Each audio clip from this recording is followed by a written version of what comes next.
มีจิตตัญญูบุคคลหรือว่านิสัยวาสนาบารมีอันดับที่สองหรือว่าอย่างที่สองมีจิตตัญญูกันเทียบเคียงถึงดอกบัวชีเรานะดอกที่สองหรือว่าเราที่สองนี่ก็หมายถึงว่าดอกบัวที่ล่อมันพ้นน้ำเกิดมานะแต่ว่าอยู่ใต้น้ำอยู่ต้องรอค่อยประมาณจัก2 มื้อ3 มื้อนะจะค่อยโผล่ขึ้นมาเนื้อหนังขึ้นมาจะกว่าสิบานนะการเปรียบเทียบถึงคนนะแต่มาเรื่องบอกเกี่ยวกับเรื่องกันเทียบเคียงถึงคนเทียบเคียงถึงคนเราที่หนึ่งนี่ก็หมายถึงว่านะการเทียบเคียงถึงคนนี่ก็หมายถึงว่าเพียงแค่ได้ยินได้ฟังธรรมะแม้แต่บทเดียวก็เข้าใจก็สามารถตรัสรู้ธรรมได้เห็นบอกก็จังภาษาลิบุตรนะแต่ฟังธรรมจากพระอัสสชินะว่าสิ่งใดเกิดจากเหตุสิ่งนั้นก็ดับเพราะเหตุดับนะจังซี่นะแล้วก็บรรลุธรรมนะบรรลุธรรมเป็นโสดาบันนั่นคือพวกประเภทที่สามารถที่จะรู้ไว้นะอุกติตัญญูนะแค่ฟังธรรมก็สามารถเข้าใจฟังธรรมแค่บทเดียวบานในประเภทอย่างเราที่สองต้องฟังย้ำเข้าไป2 เทื่อ3 เทื่อ4 เทื่อเจ้าก็สามารถจะเข้าใจและกระตัดสรุปธรรมได้นะบานในอย่างเราที่3บานนี้เนื่อยะนี่คือต้องบอกต้องสอนเนื่องต้องฟังเนื่องเฮ็ดซ้ำๆปฏิบัติซ้ำๆเฮ็ดไปเรื่อยๆจนกว่าจะเข้าใจจนกว่าจะรู้จักท่านศีลภาวนาแต่ว่าพอบอกได้สอนได้นะเฮ็ดไปเรื่อยๆตัวนี้ก็จะเทียบเคียงกับซ้ำกับผู้ที่เข้าวัดนะเข้าวัดศรัทธาเนี่ยบ่ศรัทธาเนี่ยเฮ็ดเนี่ยบ่เฮ็ดเนี่ยจังซี่นะอยู่ของเฮานี่คันปะทะปรมะนี่บอกสอนบ่ได้พระพุทธเจ้าถิ่มเลยบอกเขาก็บ่เอาบอกว่าเฮ็ดดีได้ดีเฮ็ดชั่วได้ชั่วจังซี่เขาเจ้าก็บ่ฮู้ซ่าเขาเจ้าบ่ฮู้ซ่าเลยบ่ฟังเลยนะบ่สนใจเกี่ยวกับเรื่องบุญเรื่องบาปนั่นคือปะทะปรมะแบบมืดบอดก็เทียบเคียงถึงคนก็คือมืดบอดไปเลยนะบอกสอนบ่ได้พระพุทธเจ้าไปถิ่มเลยเห็นแล้วก็บ่ฮู้ซ่าบ่บอกบ่สอนนะเฉยแล้วแต่กรรมเขาเจ้าซ้ำเฮานี่ถือว่าเนื่อยะขอนไปหาปรมะปะทะปรมะนะกันร้องบ่มีวัดมีว่าเนี่ยก็เฮาก็ลืมนะก็บ่เอาคือกันต้องอาศัยการทำเนื่องอาศัยการเข้ามาวัดแล้วก็ปฏิบัตินะอดสาทุกข์อดทนเฮ็ดไปเรื่อยๆนะจะค่อยสามารถจะเลี้ยงจิตใจที่มีบุญมีกุศลนะ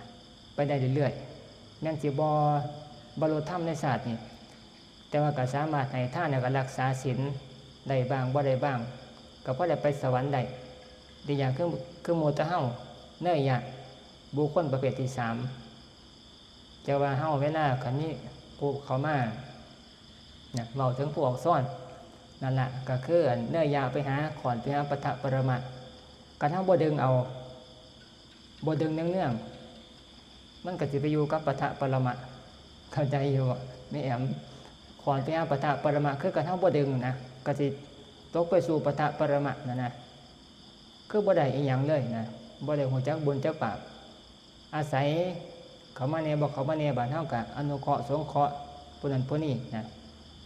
บอกเตือนซอยกันบอกซ้ำสามารถจะบอกได้นะเฮาสามารถบอกได้ว่ามื้อนั้นไปวันพระเด้อส่วนเขามาส่วนเรียนบ้างส่วนจริงบ้างเขาฮู้จักก็ได้มาอย่างที่จะบ่สามารถจะเข้ามาเลิกคือเฮาก็แต่ว่าก็สามารถจะสร้างทางไปสวรรค์ได้ซ้ำเขาเจ้านั่นแหละนะในส่วนนี้บอกหมายถึงว่าเทียบเคียงถึงบุคคลสีเหล่าแล้วก็ดอกบัวสีเหล่านะในส่วนนี้อยู่ของเฮาก็มื้อนี่ก็ยากอยู่นะยากอยู่มันขอนไปทางปะทะเนื่อยะไปหาปะทะปรมะระหว่างเดินทางไปสู่ปะทะปรมะนะในส่วนนี้ยุคของเฮาพระพุทธเจ้าเพิ่นเปรียบเทียบจังซี่นะบุคคล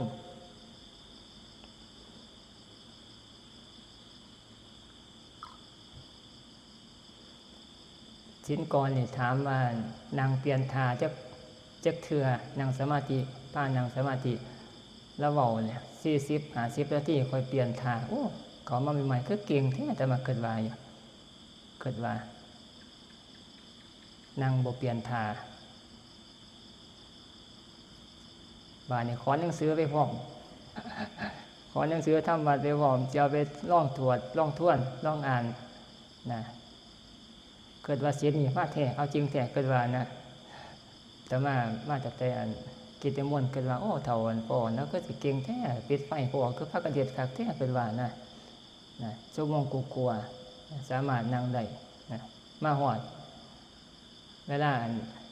บัดสิแล้วทำว่าแล้วยังไปเบิ่งเฒ่าปอกสอนบ่มีตัวเกิดว่านะบ่อยู่นะบ่อยู่เกิดว่าแล้วสิเก่งแท้เก่ง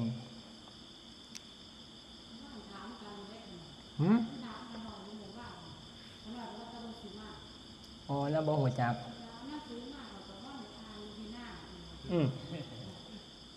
อันนั้นเราเรียนลองว่าไปส่วนมาหั่นน่ะพอได้มาเนี่ยนั่นน่ะนะซ้ำมันน่ะพอได้มีกิจกรรมเฮ็ดนะดึงกันไปน่ะดึงกันพอได้บุญนำกันเติมมาวัดแม่นสิบ่อันนี้หลายแต่ว่าการเข้ามาเนี่ยมาอยู่ในสภาพแวดล้อมที่เฮาพากันปฏิบัตินั่นเอาไปมันก็เขาก็เกรงใจแล้วก็คอยเฮ็ดไปนำนะก็คอยดีไปนำในส่วนนี้มีผลเลยมีผลการอดทนอยู่อดทนปฏิบัตินี่มันสิสามารถซึมซับแล้วก็สามารถที่จะซึมซับความสงบนะความดีใจที่มันเป็นผลไปได้ในโตนะการปฏิบัตินี่มันเป็นสิ่งที่พิสดารอยู่การปฏิบัติธรรมพระพุทธเจ้าเป็นเรื่องที่ปฏิบัติเข้าถึงสิเข้าใจในส่วนนี้จะว่าล่องๆเพิกนั่งสมาธินั่นน่ะกันมันทุกข์นะก็กำหนดเบิ่งนะกำหนดเบิ่งอาตมาสิเว้าเกี่ยวกับเรื่องอันนี้ดอกมื้อนี้เกี่ยวกับเรื่องการย่างจงกรมนะย่างจงกรมก็จะปฏิบัติอีหลีนะปฏิบัติให้มันเห็นความสงบหรือบ่แต่ว่าให้มันคลายทุกข์นะการย่างจงกรมนี่สามารถคลายทุกข์ออกจากจิตใจได้ดีเลยเด้การย่างจงกรมนะกันเวลาเกิดความทุกข์เกิดมานะเกิดความทุกข์เกิดมาไปย่างจงกรมตั้งเวลาไว้จักย่างน้อยๆจักชั่วโมงนึงเวลาทุกข์ใจนอนก็ทุกข์นั่งก็ทุกข์มันอมทุกข์นะอมทุกข์กันไปนั่งอยู่ซื่อคิดโจโลอยู่ซื่อธรรมดานี่มันปลดบ่ได้โหอยู่ว่ามันทุกข์แต่เฮาบ่สามารถจะปลดได้มันก็ทุกข์อยู่แนวนั้นตลอดวันตลอดคืนแต่ว่าการย่างจงกรมปฏิบัติธรรมนี่มันสิช่วยคลายทุกข์ได้โดยไวแล้วก็โดยง่ายการนั่งสมาธินี่เฮ็ดยากสิคลายทุกข์ได้เพราะว่าคันนั่งบ่สงบมันก็คลายทุกข์ได้ยากนะคลายทุกข์ได้ยากไปย่างจงกรมพยายามกำหนดพุทโธนะให้มีสติอยู่ในการย่างจงกรมก้าวเท้าย่างอยู่ในทางจงกรมนั่นล่ะแม้นสิบ่สงบก็สร้างแต่ว่าพยายามในการประคองสติอยู่ในพุทโธอยู่ย่างไปเรื่อยๆย่างไปแล้วก็หันขวากลับมาย่างน้อยๆจักชั่วโมงนึงบอกอย่างน้อยแล้วนี่ความทุกข์ที่เคยสะสมไว้ในใจกังวลเรื่องราวต่างๆมันสิระบายออกไปนะระบายออกไปแบบดีเลยบางท่านสิมีความรู้สึกว่าเบานะเบาใจมันเกิดความเย็นขึ้นมาแทนทีนะสิเห็นความแตกต่างเพราะว่านั่งสมาธินี่มันสิไปนั่งกำหนดให้มันเกิดความสงบลมเย็นขึ้นมานี่มันเฮ็ดยากมันกดดันเอาไว้มาให้ทุกข์กันไปกูเก่านะให้ไปย่างจงกรมปฏิบัติทำความเพียรสมถะมาปฏิบัติมาครูบาอาจารย์ปฏิบัติมาเนี่ยเวลาฟุ้งซ่านจิตบ่สงบฟุ้งซ่านไปย่างจงกรมมันระบายความทุกข์ออกนะสินอนหลับสบายนะนอนหลับสบายเพิ่นกล่าวแบบว่าอานิสงส์การย่างจงกรม5อย่างเพิ่นว่า1เพิ่นว่าเฮ็ดให้อดทนต่อการเดินทางไกลนะเพราะว่าการย่างไปย่างมามันจำเป็นการออกกำลังกายเฮ็ดให้ร่างกายมีความทนทานต่อการเดินทางไกลเปรียบเทียบถึงสมัยแต่เก่าแต่ก่อนเนี่ยที่เพิ่นใช้การย่างการเดินทาง ในการสัญจรไปมาตะกี้บ่ทันมีรถนะบ่ได้ขับรถคือคุมื้อนะใส่การยางการเดินทางไปทนทานต่อการเดินทางไกลอย่างที่แรกบัดอย่างที่สองเพิ่นว่าเฮ็ดให้ทนทานต่อการกระทำความเพียรอานิสงส์จากการย่างจงกรมย่างก็ย่างได้จนโดนก็ย่างจงกรมได้จนโดนมันนั่งสมาธิก็ได้โดนคือกันนะมันสิหนุนซึ่งกันและกันอาจจะมาเว้าถึงจุดนี้เดี๋ยวก็สิบอกใหม่ เวลาที่นั่งสมาธิอยากนั่งให้มันได้หลายชั่วโมงนะตัวไปย่างจงกรมให้ได้จัก3ชั่วโมงกะที่นั่ง3ชั่วโมงก็ไปย่างจงกรมให้มันได้3ชั่วโมง4ชั่วโมงนะมันนั่งมันสิทนมันสิขยายความอดทนในใจของเฮานี่เฮ็ดให้มันสามารถรองรับความทุกข์ที่มันเกิดขึ้นแล้วก็ทนแล้วก็ปฏิบัตินั่งสมาธิไปได้ต่อเนื่องเป็น 3-4 ชั่วโมงตามที่เฮาย่างจงกรมคันบ่ย่างจงกรมก่อนบ่ปูพื้นฐานนี่มันนั่งสมาธิได้ชั่วโมงนึงนี่ก็เต็มที่แล้วชั่วโมงกว่าๆก็เต็มที่แล้วนะมันกดดันอึดอัดกดดันเอาไปมากกับแผ่ต่อความอึดอัดกดดันนะมันกดดันทั้งในมันอึดอัดนะห่อนตนห่อนตัวเบิดนะมันก็บ่สามารถนั่งไปได้อีกนะบาดนี้มือใหม่มากก็มานั่งอีกคันบ่ย่างจงกรมปูพื้นฐานมาซะก่อนไปนั่งก็บ่พ้นคือเก่าก็ฮอดหม้องเก่าอึดอัดอีกนะอึดอัดอีกบาดวิธีการแก้นะในการจะให้มันหลายๆกูเก่าก็ไปย่างจงกรมบาดย่างหลายๆชั่วโมงเพราะการย่างจงกรมมันเสียได้ง่ายนะย่างเฮ็ดได้ง่ายย่างไปย่างมาเสียมันบ่กดดันมันระบายอารมณ์นะย่างไปย่างมาแต่ว่ายังเมื่อยนี่อดทนได้ง่ายอยู่เมื่อยอดทนอยู่ทางกายนะย่างไปย่างมาเมื่อยอดย่างแต่ว่าก็พยายามในการบริกรรมพุทโธเนี่ยได้เนี่ยบ่ได้เนี่ยนั่นจะพยายามเฮ็ดนะเฮ็ดไปเฮ็ดมาบานเวลาเฮ็ดปูพื้นฐานจากการย่างจงกรมมันนั่งสมาธิบานมันก็ส่งเสริมกันนะส่งเสริมกันบักนั่งบานมันก็รองรับอารมณ์ที่มันเกิดความโปร่งซ่านขึ้นมาความอึดอัดต่างๆมันก็ทนทานไปได้นะได้ 2-3 ชั่วโมง4ชั่วโมงก็ว่าไปก็มันเกิดหนุนซึ่งกันและกันการนั่งสมาธิกันผู้ใดอยากนั่งสมาธิเดี๋ยวต้องโดนนะให้ไปย่างจงกรมซะก่อนไปพื้นฐานค่อยมานั่งเนี่ยมันสิส่งเสริมกันได้อาจจะมานั่งเอาเลยท่าเดียวบ่ย่างจงกรมนี่เฮาผู้ฝึกใหม่ปฏิบัตินี่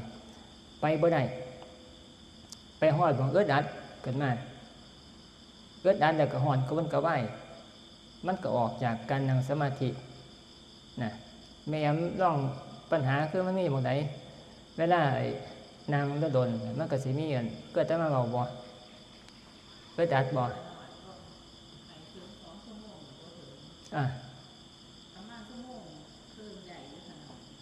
มันเจอหยังคือได้เศร้าเดี๋ยวคงบอกเจอนะนั่นล่ะคือเพดานของเฮานะเพดานตัวก้นสามารถตามเจตนาก็ฮู้จักเนาะมองนี่ล่ะคันบ่หลับเด้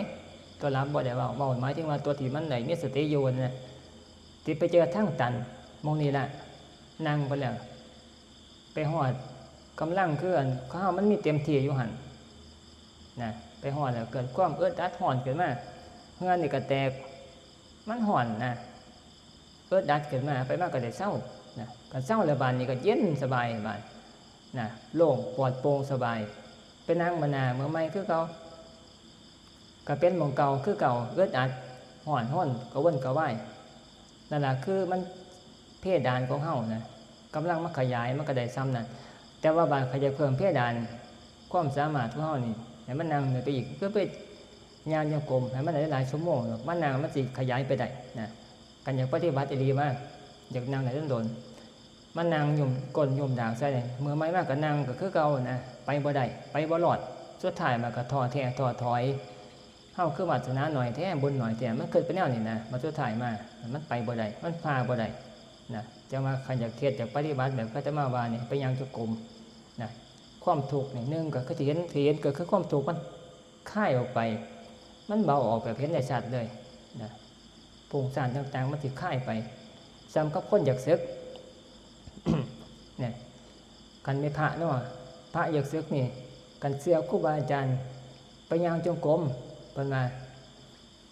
ย่างไปย่างมาสู่อยู่หันละบ่เศร้าย่างไป เอาไปมาความคิดอยากสิความฟุ้งซ่านต่างๆมันก็ค่อยเบิดไปดับไปความเมื่อยก็มาแทนบานเวลาเนี่ยมันก็เศร้านะมันเกิดขึ้นมาชั่วกูซื่อๆอารมณ์ฟุ้งซ่านต่างๆนะการเราสามารถข้ามปล่อยมันผ่านไปโดยที่มีสติอยู่นะมันก็บ่รุนแรงมันก็เบาไปแต่ว่าการที่จะไปดับโดยการไปนอนหลับเกิดความทุกข์ขึ้นมาฟุ้งซ่านเรื่องราวต่างๆอมทุกข์อยู่ไปนอนหลับนะนอนหลับมันบ่ดับเด้มันดับอยู่แต่ว่าสติบ่มีดับแบบนั้นตื่นขึ้นมาก็ทุกข์คือเก่านะเพราะการเว้นว่างหรือว่าการดับการระงับมันนั่นบ่มีสตินอนหลับอาศัยความบ่มีสติความหลงนะหลับไปตื่นขึ้นมามันก็ทุกข์คือเก่าเกิดถอดเรื่องราวเก่าที่เคยคิดไว้ก่อนที่จะหลับน่ะมันก็ทุกข์คือเก่าฟ้ามืดเลยแหละฟ้ามืดเขาเรียกว่าจิตใจเศร้าหมองนะแต่ว่าการดับโดยการทำความเพียรการย่างจงกรมเนี่ยมันมีสติอยู่เบิ่งมันดับไปเบิ่งมันผ่านไปค่อยดับไปทีละหน่อยทีละหน่อยนะพอเฮาปรารภความเพียรนะเฮาปฏิบัติธรรมนะมันดับโดยที่เฮามีสติอยู่นะบาดเฮาสิเห็นความแตกต่างระหว่างที่นะความทุกข์มันดับไปนะความทุกข์มันจางคายไปนะสติเห็นอยู่ว่ามันถูกมันเบาลงนะมันเบาใจซะใจเบาใจจากเคยนักใจเหลือแล้วต่างๆนะอาศัยการย่างจงกรมมันก็ดับไปนี่เห็นอย่างนี้มันสิมีกำลังใจในการอยากปฏิบัตินะอยากปฏิบัตินะบอกถึงว่าอานิสงส์นะอย่างข้อที่สองนะก็ทนต่อการทำความเพียรมาในข้อที่สามบานี่เฮ็ดให้บ่เป็นโรคง่ายเพิ่นมาบ่อาพาธง่ายนะคือบ่เป็นโรคบ่เป็นภัยมันทนทานต่อมีภูมิคุ้มกันต่อโรคต่อภัยกันคนบ่ออกกำลังกายนะบ่ออกกำลังกายมันก็เฮ็ดให้เป็นโรคได้ง่ายการย่างโยกมหนึ่งซ้ำกับการออกกำลังกายนะออกกำลังกายย่างไปย่างมากล่องย่างชั่วโมงนึงที่น่ะไปกลับนึงการคิดเป็นหนึ่ง เป็นกิโลเมตร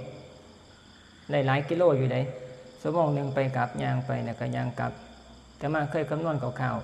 ๆย่างเนี่ยชั่วโมงนึงนี่ประมาณจัก 4-5 กิโลอยู่ระหว่างนี่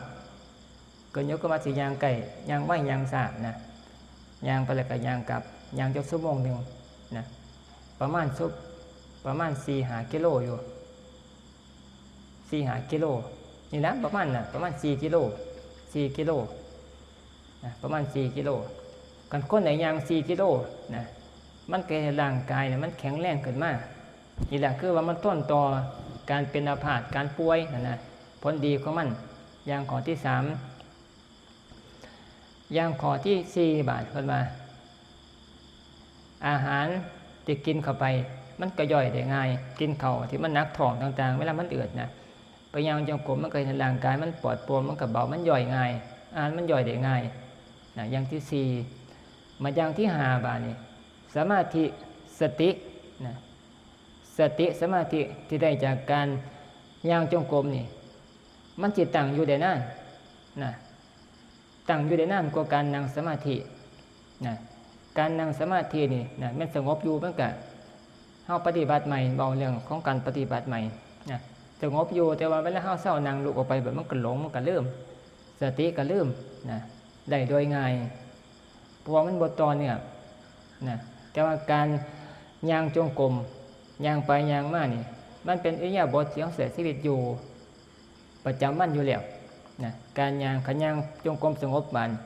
เวลาใส่สติในการทำงานต่างๆมันก็เอาความที่เคยปฏิบัตินะมีสติอยู่ในการย่างจงกรมเอาไปใส่ในการทำงานล้างถ้วยล้างซ้ำกรีดยางมันเอาไปต่อยอดได้นะมันหัววิธีการปฏิบัตินะมันปฏิบัติบ่ยากต่อการนั่งสมาธินะหมายถึงว่าการย่างจงกรมนี่การรู้จักวิธีการกำหนดสตินะอยู่ในปัจจุบันในร่างกายและในใจเจ้าของอยู่เนี่ยรู้จากการย่างจงกรมนั่นแหละจับเข็ดมันได้มันไปใช้ชีวิตอยู่ในการทำงานทุกอย่างทุกอย่างบทนะก็ไปใส่มันก็สงบอยู่นะสงบอยู่นะการใช้ชีวิตอยู่ในแต่ละวันทำอาชีพต่างๆมันก็เป็นการปฏิบัติธรรมปณิโตนะเวลามันนั่งนะย่างเหนือมันนั่งสมาธินะมันก็สงบโดยง่ายนะโดยง่ายเพราะว่าจิตใจมันเคยฝึกหัดจากการย่างมันแหละวิธีการฝึกหัดแบบหยาบๆนะมันนั่งสมาธิแล้วมันก็บ่ฟุ้งซ่านนะ อย่าเกิดว่าสิมันนางเอาเลยนะให้มันสงบซะมาแต่บ้านเนาะมาแต่บ้านมานั่งสมาธิเลยบ่ได้ย่างจงกรมมานั่งสมาธิเอาเลยมันก็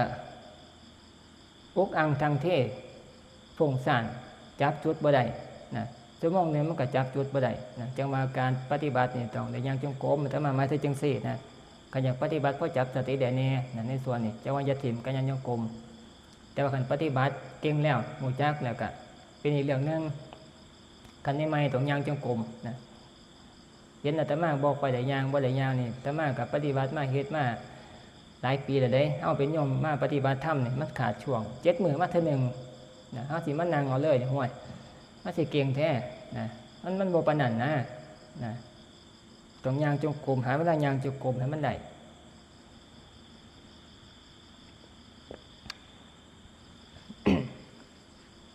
คือจังอันปะรุ่นนี่เป็นจังไหนสบายดีล่ะบ่เห็นแต่มาคิดว่ามันไปอันไอ้จังหวัดยังเกาะจังหวัดที่อันไอ้นั่งอันกลุ่มอยู่น่ะนะจังหวัดอีหยังเกาะเพชรบุรีแต่มาเข้าใจว่าไปอันเฝ้าลุงสารอยู่พุ่นนะบ่ได้แท้อยู่บ้านตัวนี้อยู่บ้านถามป้าน้อยอยู่ว่าไปจังได๋อยู่บ้านอยู่จังได๋นะได้ยินว่าบ่ทันสบายใจอยู่นะใจบ่ทันสบายอยู่นะแต่มาก็เลยเว้านี่ล่ะวิธีการปฏิบัติธรรมนะการเฮาอย่าให้มันจนมุมนะมันสิซอยในการเฮ็ดให้คลายทุกข์ออกไปได้นะบ่ได้สงบเป็นสมาธิดอกแต่ว่ามันสามารถคลายทุกข์ได้แบบเห็นได้ชัดเลยคันเฮาบ่เฮ็ดบ่ย่างจงกรมนี่มันจนมุมสิปล่อยให้มันหลุดออกไปเองนี่เป็นไปได้ยากแฮงบ่แห้งก็นอนหลับมันก็ลืมไปซั่นนั้นแต่ว่าตื่นขึ้นมาแล้วความทุกข์ต่างๆที่เคยยึดไว้ลุกขึ้นมามันก็ต่อความทุกข์ต่อไปอีกนะแต่ว่าคันอยากให้มันเบาไปโดยที่เฮาใส่ชีวิตอยู่ให้มันเบาไปโดยที่เฮามีสติอยู่นี่นะต้องย่างจงกรมกันไปนั่งสมาธิเฮานั่งบ่ได้นั่งไปมันก็ฟุ้งซ่านความทุกข์ก็ยังมีอยู่อมทุกข์อยู่คือเก่าแต่ว่าการย่างจงกรมนี่ซอยได้นะซอยได้แต่มาเฮ็ดมาก็มันก็ซอยได้อีหลีนะบ่นว่าเอาซื่อๆนะเห็นผลได้ชัดเลยนะแต่ว่าคือย่างตั้งใจย่างนะบ่สงบก็สร้างย่างไปพยายามตั้งจิตกำหนดพุทโธในทางจงกรมนะที่แรกมันก็สิปนกันอยู่พุทโธกับความทุกข์ที่เฮาเคยอมไว้มันก็มีอยู่มันก็มากวนความทุกข์นี่มันสิมีเอกลักษณ์อันนึงนะทุกข์ใจที่เฮาสะสมไว้เนี่ยคือมันสิมีความเศร้าหมองในใจ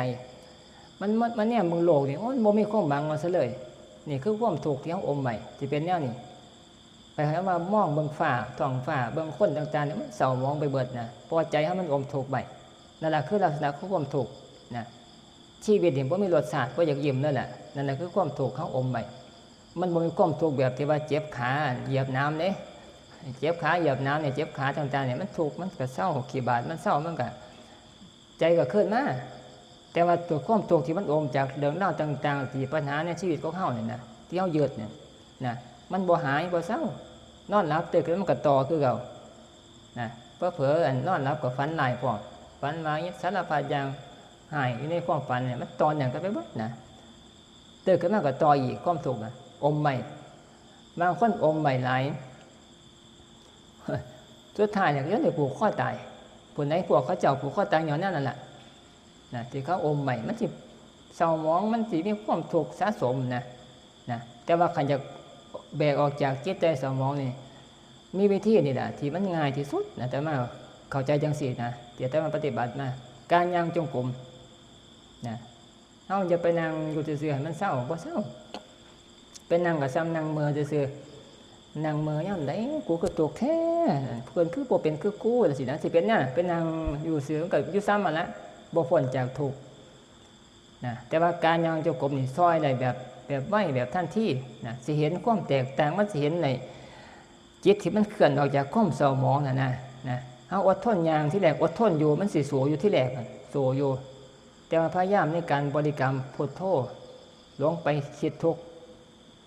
ความทุกข์ที่เคยสะสมมาก็คิดไปแล้วก็เฮาฮู้ว่าญาณโยมก็กลับมาสู่การญาณโยมคือพุทโธนะพูดเข้ามาพุทโธเป็นหลักพุทโธแล้วก็เบิ่งตีนเจ้าของก้าวย่างไปพยายามมีสติอยู่ในปัจจุบันกับร่างกายที่มันก้าวย่างเนี่ยเบิ่งท่านอยู่กรมตามๆไปอย่าไปเนี่ยเบิ่งผู้นั้นผู้นี้ตอนย่างอย่าไปสนใจทางนอกนะ นกก็อย่าไปโหซ่าสิย่างจงกรมวิธีการปฏิบัติก็พุทโธไปก้าวขาขวาก็พุทโธไว้เนี่ยก็ซ่าเนี่ยลงเนี่ยก็ดึงมาลงเนี่ยก็ดึงมาเอาไปมาดึงไปดึงมาบานเวลามันพ่อชั่วโมงนึงเป็นอย่างน้อยบานมันสิค่อยๆสบายบานใจสบายใจสิเริ่มเบาสบายบานคมล้าความเมื่อยล้าจากการย่างนั่นบานมันสิค่อยเข้ามามันสิขึ้นลอยขานี่นะแต่ว่ามันสิความทุกข์มันสิเบาแล้วได้บานในใจน่ะเบาแต่ว่าความทุกข์กายนี่สิลากเข้ามาบานกันอยากปฏิบัติต่อไปบานก็ย่างไปอีกบานสิสงบบานนี่ที่แรกมันสิปล่อยทุกข์ซะก่อนปล่อยทุกข์ละบานนี่ใจเริ่มเบาละบานความทุกข์จากการย่างนี่มันสิเมื่อยล้าก็จังเฮ็ดเวียกเมื่อยน่ะนะมันเมื่อยแต่ว่าเมื่อยกายนี่บ่ปานไหนเมื่อยกายก็ต้องอดทนหรือว่าคันเฮาเศร้ามันก็หายขันอยากปฏิบัติไปอีกมันสิเห็นนะเบาใจบานมันสิสละความทุกข์ที่อมทุกข์ต่างๆนี่ออกไปได้นะออกไปได้บานเฮาสิจับเข็ดได้นะจับเข็ดได้นะสิเห็นแบ่งภาคระหว่างโอ้ตะกี้เฮาอมทุกข์พอเฮาอมไว้ซื่อๆนะเฮาเห็นเฮาอมทุกข์ไว้เฮาเห็นสภาวะที่มันเป็นธรรมะนะที่เฮาอมไว้นะอมไว้บานมันสิหูจักวิธีการพยายามหาทางออกพยายามสิบ่ไปจับเอามาบานมันเกิดความคิดจับก็มาตัวเก่ามันก็สิมันยังอยู่กองอีกนะบานมันสิคอยห่างออกวิธีการปฏิบัตินะเบื้องต้น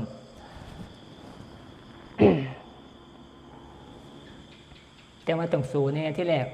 มันสู้กับความท้อแท้ท้อถอยนะมันบ่อยากเฮ็ดก็หมายนั่นนะแต่ว่าการปฏิบัติธรรมมันต้องเปิดนะต้องเพิ่นต้องอดทนเฮ็ดแล้วต่อไปมันสิดีนะสิเห็นนะบอกมาถึงว่าวิธีการออกจากทุกข์ง่ายๆนะทุกคนมีทุกข์สะสมต้องเฮ็ดจังซี่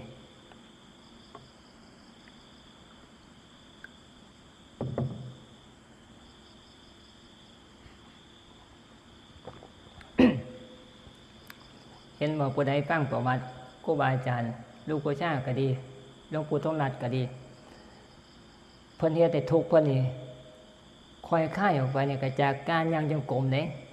แม่แอมน่ะมักศึกษาแม่นอยู่บ่แม่แอมลูกผู้ชายเห็นบ่ไปย่างจงกรมนะย่างจงกรมเกิดความเกลียดทอดผู้สาวต่างๆราคะมันเกิดขึ้นนั่งสมาธิอย่าฝันนะสมาธิเบาได้แห้งนั่งแห้งฟุ้งซ่านก็ย่างจงกรมติแหละ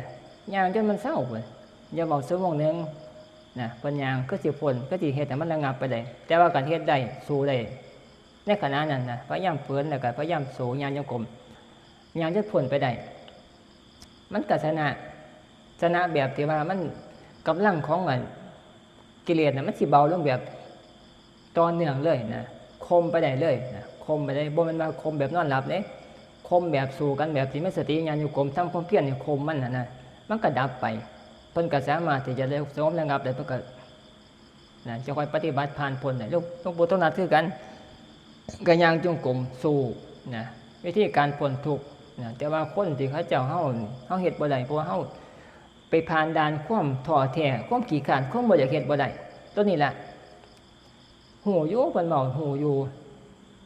กูเฮ็ดบ่ได้จังซี่นะนี่แหละหม้องนี้แหละหม้องเฮาบ่สามารถที่จะพ้นทุกข์ตัวนี้ได้นะมันมีความกำลังใจบ่มีนี่แหละใส่คำว่าสิกำลังใจบ่มีกำลังใจอยากเฮ็ดบ่มีหูอยู่แต่ว่าก็เฮ็ดบ่ได้จังซี่นะศรัทธามันบ่มีจังซี่นะแต่ว่าการสามารถตั้งศรัทธาขึ้นมาได้ไปเฮ็ดคือแต่ว่านี่นะปฏิบัติคนอย่างของไปนะบ่ได้ว่าสิเอาหยังดอกแต่ว่าย่างจงกรมนะมันถูกบ่ย่างให้มันตายเบิ่งสินะก็จังซี่นะความทุกข์ที่คอย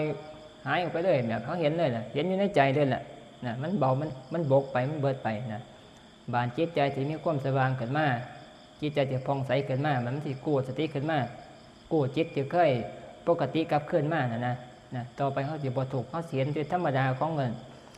เรื่องราวต่างๆที่มันมีอยู่มาที่มีธรรมะเข้ามาแทรกบานเห็นเรื่องที่มันเกิดมันก็ตั้งอยู่มันก็ดับไปนะแม้นสิบ่สามารถบรรลุธรรมแต่ว่ามันก็สามารถเฮ็ดในการมองโลกต่างๆมองคนต่างๆมันสิปล่อยว่างได้นะปล่อยว่างได้นะเฮาก็สิบ่ทุกข์กับเรื่องราวต่างๆจนเกินไปการบ่ทุกข์ก็มาปฏิบัติธรรมล่ะสินะเป็นวิธีการแก้ที่ถูกต้องที่สุดนะตัวนี้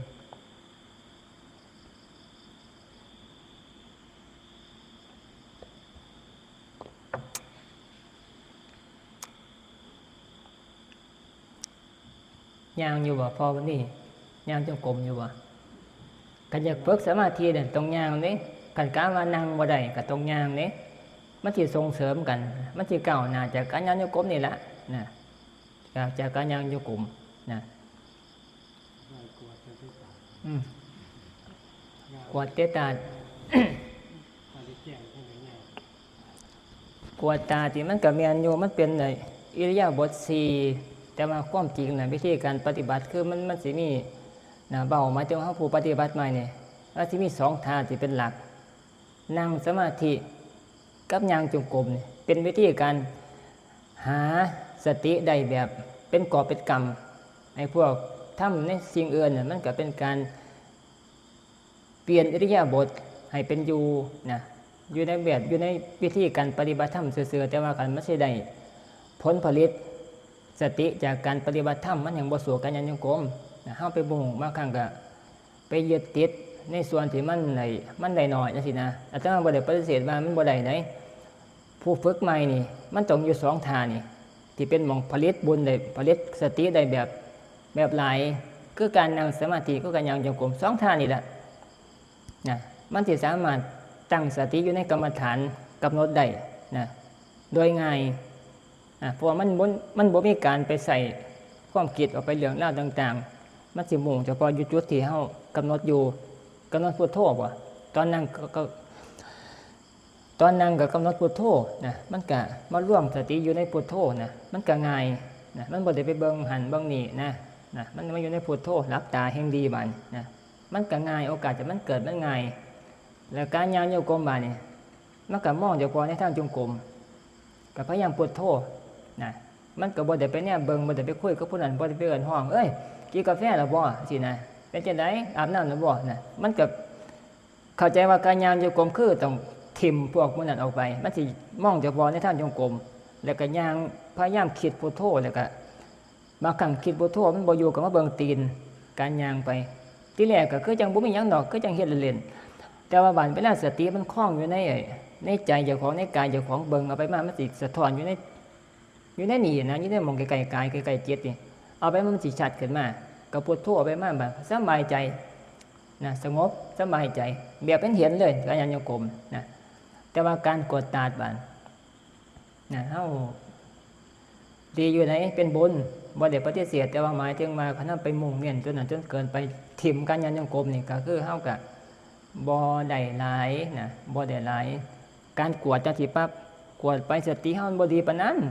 กวดไปน่ะจิตมันก็หลงไปนำนะหลงไปนำความเบลอซะความเบลอความที่อันนี้นะสติมันบ่ต่อเนื่องนั่นเฮาก็เข้าใจว่ามันได้สติมันสงบนะกวดไปแล้วเทื่อก็ไปคิดมองนี้มันกวดแล้วก็นองาใหม่ตัวนี้ก็ก้มไปหยิบงาใหม่มานั่นสติมันก็บ่ต่อเนื่องอยู่ในกรรมฐานอย่างเดียวคือพุทโธแม่นบ่ล่ะนะนั่นล่ะคือมองที่มันไปแต่ว่าเฮาสติเฮาบ่ทันเก่งเฮาก็บ่ฮู้จักว่ามันเป็นจุดเผลอนะเพราะว่าเฮาปฏิบัติใหม่นะมันนี่มองที่ออกไปคิดเรื่องใบไม้มองให้มันหกนอกุฏินั่นกวดแล้วบ่นอจะสิไปแล้วนั่นความหมายมันน่ะนะมันเป็นอิริยาบถในการเปลี่ยนทายให้เป็นอยู่โดยความสะดวกซื่อๆการอิริยาบถต่างๆนะในส่วนนี้การจะสงบแต่ว่าบอกจังซี่นะ ไม่ยังสิถามอีหยังว่ามาไม่ยังสิถามยางชั่วโมงนึงกำลังชั่วโมงนึงนี่ก็รู้สึกคือจังยางโดนแห้งขน่อยจนได้เบิ่งนาฬิกาอ๋ออันนั้นคือเฮาไปอันนั้นไปหมายชั่วโมงที่นั่นตรงย่างตรงปล่อยว่างแหมตั้งนาฬิกาไว้ก็ได้หรือบ่ก็ตั้งอิหยังไว้นะคันมันบ่ดังเองมันเฮาก็บ่ต้องไปกังวลนะกันใจไปคิดเป็นห่วงว่ามันฮอดเวลาบ่น่ะใจบ่สงบใจมันต้องปล่อยกับความกังวลต่างๆในขณะที่ย่างนะต้องบ่กังวลเกี่ยวกับเรื่องมาฮอดเวลาแล้วบ่ฮอดเวลาแล้วนะย่างไปกลางๆใจสบายใจบ่ยึดมั่นในสิ่งใดแล้วก็อยู่ในการบริกรรมนะตัวนี้เป็นหลักนะตัวนี้สงบไว้สงบกันไปค่าคิดว่าโอ้ยหอดเวลาบ่นอนน่ะใจมันบ่เข้ากรรมฐานนะนั่งคือกันย่างคือกันอันเดียวกันกันมีความคิดว่ามันโดนน่ะคิดบ่ถึงแล้วนะจิตมันไปยึดกับเรื่องเวลานะ จิตที่สงบหนึ่งจิตใจต้องปล่อยว่างทุกอย่างออกไปเบิดนะบ่มีความกังวลแล้วก็อยู่ในคำบริกรรมนะให้เวลามันจักหน่อยแล้วแบบมันสิสงบเบาใจใจเบาใจสงบนะบ่ต้องเข้าฌานดอกสงบซ้ำเรื่องนี้ก็ปลอดโปร่งโล่งใจแล้วความทุกข์มันก็บ่เข้าบ่ถึงแล้วนะเฮาสิเห็นนะสิเห็นความแตกต่างของใจที่มีความทุกข์กับความที่จิตใจที่มีความปลอดโปร่งสบายจากการปฏิบัติธรรมนะเฮาสิเห็นอานิสงส์มันตัวนี้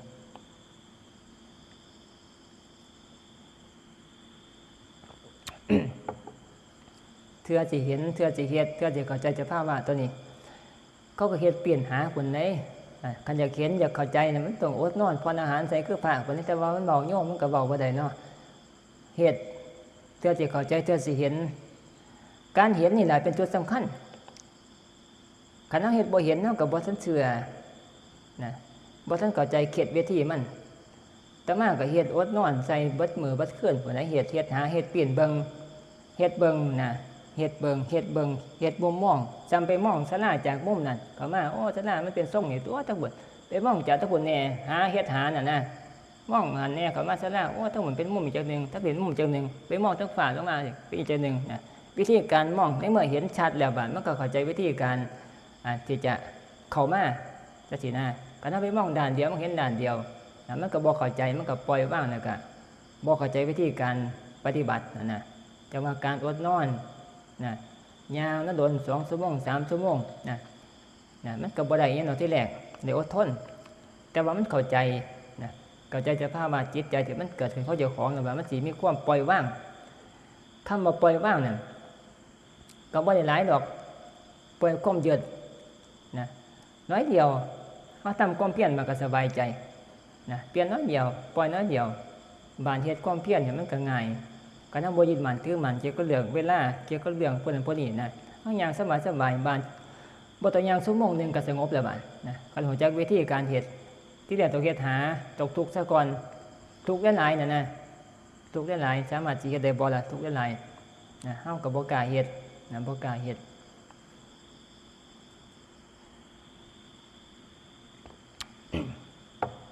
เว้าเรื่องย่างจงกรมนี่การอาตมาสิย่างให้มันสงบเนาะนะแต่กี้เด้เว้าแต่กี้ก็เมื่อก็ฮู้จักอยู่แต่ว่าเว้าแต่กี้บวชบ่ทันโดนนี่คันสิย่างให้สงบนั่น3 ชั่วโมงไปจิตใจสิเบาแล้วก็สงบผู้ใดเฮาชั่วโมงนึงนี่โอ้ยบ่ทันได้ยังหนักอยู่ย่างชั่วโมงนึงยังหนักอยู่เด้ได้ย่างซื่อๆแต่ว่ามันหนักใจ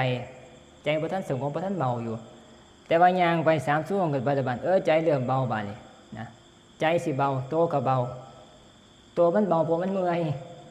แต่ว่าเมื่อยสงบพอมันอีกอย่างนึงแล้วมันคนละอย่างนี่ใจมีกำลังใจสิเบาใจสิบ่ยึดมันบ่ได้ไปอมเรื่องราวต่างๆไว้นะมันสิอยู่แต่คำบริกรรมพุทโธมันสิเบากายเบาคือจังร้อยนี่เห็นบ่แนวเคยฟังครูบาอาจารย์เพิ่นบอกประสบการณ์การย่างจงกรมน่ะย่างจนตัวลอยปลิวไปเลยนั่นแหละใจมันสงบใจมันเบาแล้วมันก็สิขึ้นลอยไปเลยนะมันสิสงบลมเย็น3 ชั่วโมงพุ่นไหนเทื่อสิเป็นนะย่างบรรณาก็เป็นคือเราอยู่ในเกียรติ3 ชั่วโมงนะตอนฝึกหัดใหม่ๆนะเฮาบ่ได้บวชซ้ำบัดแต่มาเฮ็ดต่อเนื่องเด้ย่างบ่แรงมานี่ก็ย่างก็เว้นก็ทำกิจธรรมดาย่างบ่แรงมาก็ท่าแต่มันสิค่ำแต่เป็นสิตกดินสิไปย่างจงกรม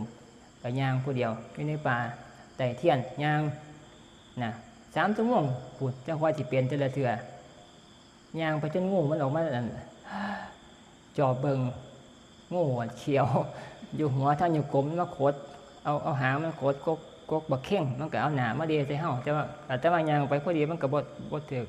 เนื้ออยู่ซ้ำนี่แหละมันก็แนมมึงก็ซื่อนะย่างบ่ได้ว่าสร้างงูบัดย่างไปจนสิเศร้าแล้วก็เห็นงูนะค่อยหูจักแต่มันก็บ่ตอดนะมันมาเบิ่งนะเฮาไต่เทียนสำแขนนี่ย่างจงกรม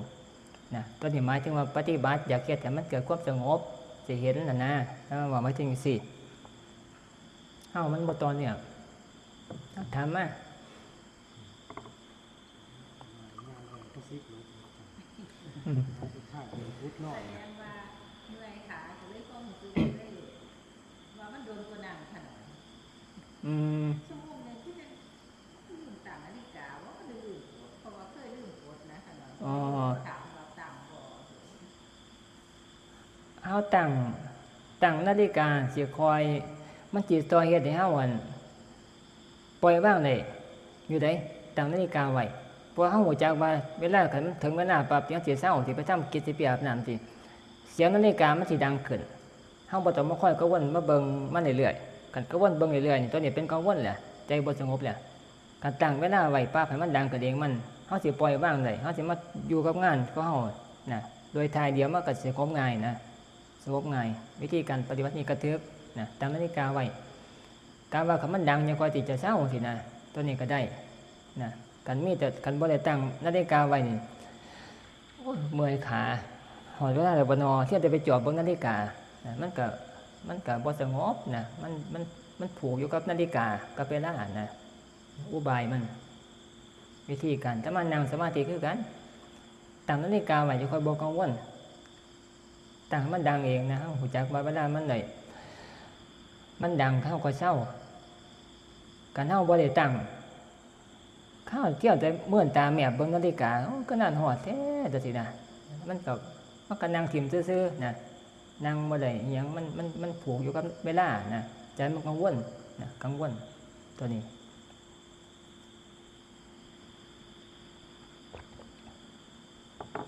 วิธีการปฏิบัตินะปฏิบัติอาตมาบ่ได้พา